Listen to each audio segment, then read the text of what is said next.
Hey, Mike, unmute your mic so you can talk and turn on your camera. Thank you for joining this specialized webinar. We normally do hour-long webinars for aviation and vessel tax, but this is one of our special ones where we're giving you an opportunity to hear about something that's connected to aviation. And this is Russell Stearns from Angel Flight. And PMC, whoever you are, unmute your mic. If you have any questions to ask, just interrupt us and ask, all right? Don't wait for the end. And Mike also, same thing. Take it away, Russ. All right, good morning, everybody. Thank you so much for having me. I'm going to share my screen here.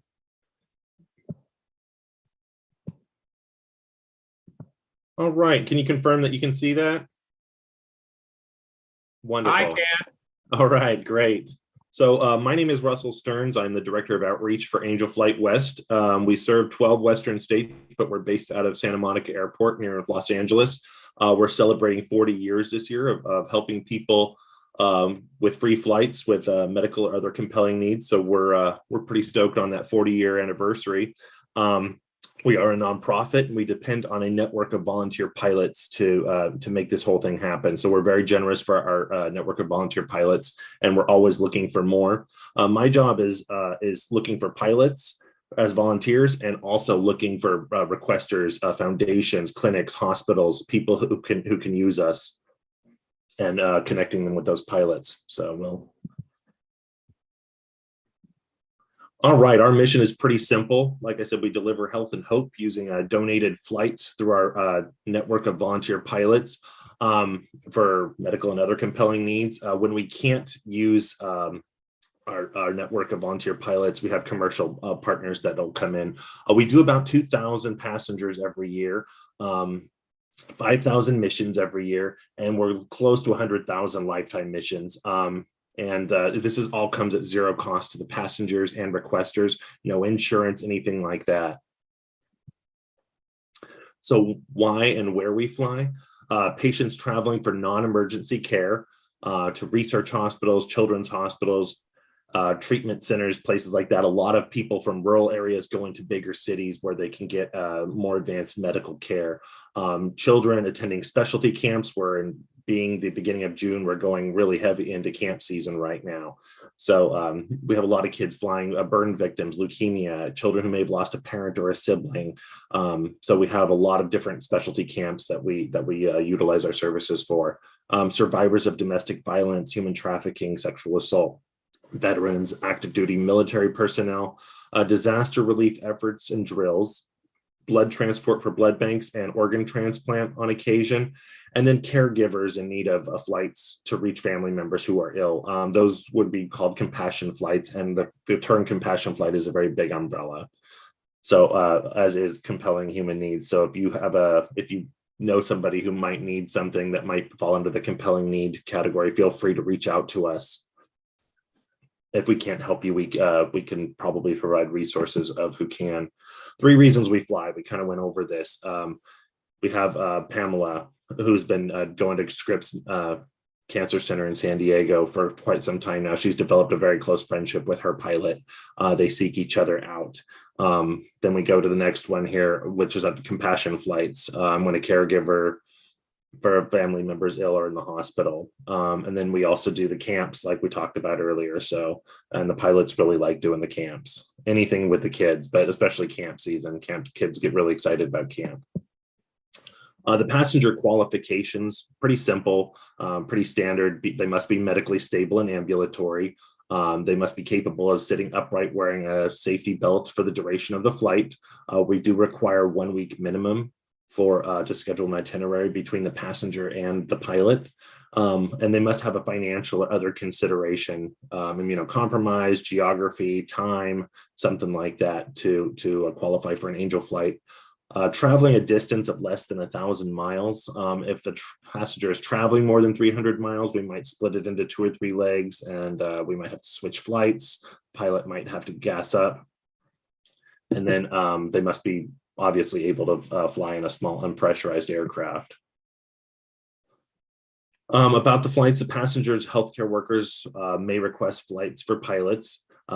Passenger must submit a medical release from their position before the trip, and we kind of take care of all. We have a great mission operations team. That's nothing the pilot needs to worry about. That's all taken care of on our end. They're vetted by our operations team. Passengers can request flights as many times as they need. So there's a stigma about, oh, well, I used it once, I don't think I can use it again. Yes, you can. And also, you know, if whether it's cancer or you're in a rural area and you need a new pair of eyeglasses, you need a dental appointment, the span is big. So don't think that your cause or is any less or more than what it should be. Most flight requests should be 900 miles or less. We kind of went over that. There might be multiple legs. We're part of the Air Charity Network that you can see here on this map. We only represent the western states minus New Mexico, but we do work with other organizations around the country as it's split up. So we'll get requests because people aren't familiar with our rules and things like that. So we do work with the other agencies around the country to get people the angel flights or the mercy flights, as they're called in certain other places. So like I said, we're always looking for volunteer pilots. You need the minimum requirements is access to an aircraft as an owner or a renter, your standard 250 hours, VFR for daytime and IFR are accepted. And then the pilot applicants must hold basic medical requirements, current medical certificate. We don't use experimental or non-certified aircraft for passenger flights, but we do use those for transporting blood. We did PPE supplies during COVID, things like that, transporting bottled water, disaster aid, things like that. And then you must supply a copy of your current certificate of insurance, which must be at least 500,000, a minimum of 100,000 per seat. And then there's an affirmation with orientation with us that you must complete annually, agreeing to compliance with rules and regulations. So I kind of touched on this before, but the reasons to fly, it's really good feeling to know that you can make these connections and you can help people. A lot of our passengers are very stunned that someone is willing to help them fly them for free. So it's really neat to see people's reactions, to know that they get to do this. A lot of people have not been in small planes before, so it's a real treat for them to do that, to sit in that command seat as well. So our pilots are great. Our network is great. And then we have wing leads, which are each different state has a wing leader. So they help us recruit volunteer pilots as well. And they'll give their testimonial about what Angel Flight and Flying for Us has done for them. So you're helping people with potentially life-saving medical treatments, tax deductions, and then there are fuel discounts and Phillips 66 rebate program, and you get to visit new airports and new locations, places maybe you thought you would never visit, beautiful places sometimes out in the middle of nowhere. And then you join a network of volunteer pilots. Our pilot family is pretty awesome. We do a lot of fly-ins, and we're trying to stay active among each other and have different events, and there's no obligation as well. So if you can do once or twice a year, that's awesome. If you can do once a month, that's great too. So whatever works with your schedule. There is no schedule commitment. And as always in aviation, safety's first. You're never obligated to fly. Weather does happen, circumstances happen, mechanical issues come up, that's life. So we ask our passengers to have a backup plan in case we can't use one of our volunteer pilots, and our passenger assistance fund on the commercial flights can't come through. So safety recommendations are provided quarterly by our safety officer here at Angel Flight West.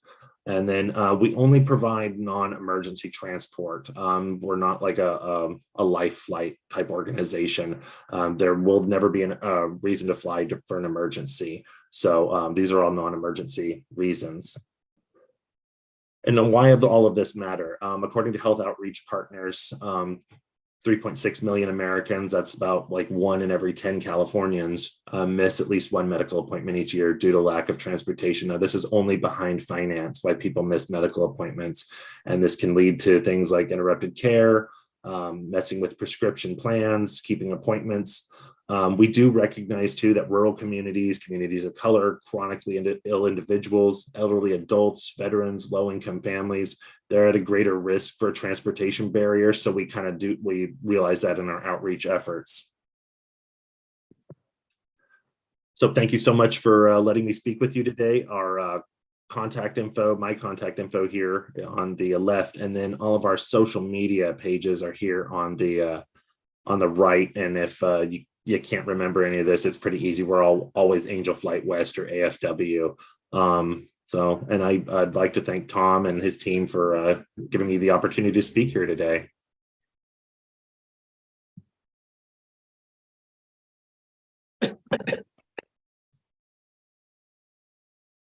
Russ, thanks for taking the time to present this to the audience. It's live streaming out over the internet, so there's a lot of people watching it that are not necessarily on the Zoom call.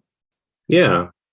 Does anyone in the audience have a question? If you're not on the live call where you can just interrupt, turn your mic on and ask a question, type it in the chat and Dallas will relay it to Russ. I'm gonna put my email in the chat too, in case you didn't see it on the screen. So if there's something you can think of at midnight tonight when you're laying in bed, feel free to email me.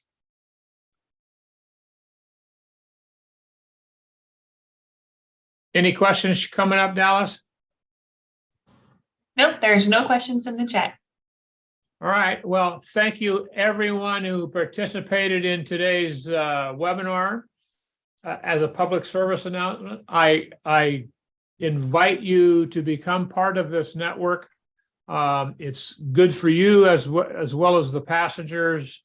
It really helps the planet when you help other people. So we're looking forward to you helping Russell's organization provide more transportation.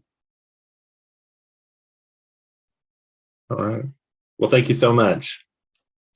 All right. So I guess that's all we've got for today. It was a little shorter than I thought it would be, but you got all the information that you need. You got a way to contact Russ. And if you missed it, you can just contact us. Just contact Dallas or Marcella, and they'll make sure and put you in contact with Russ. Thank you for attending.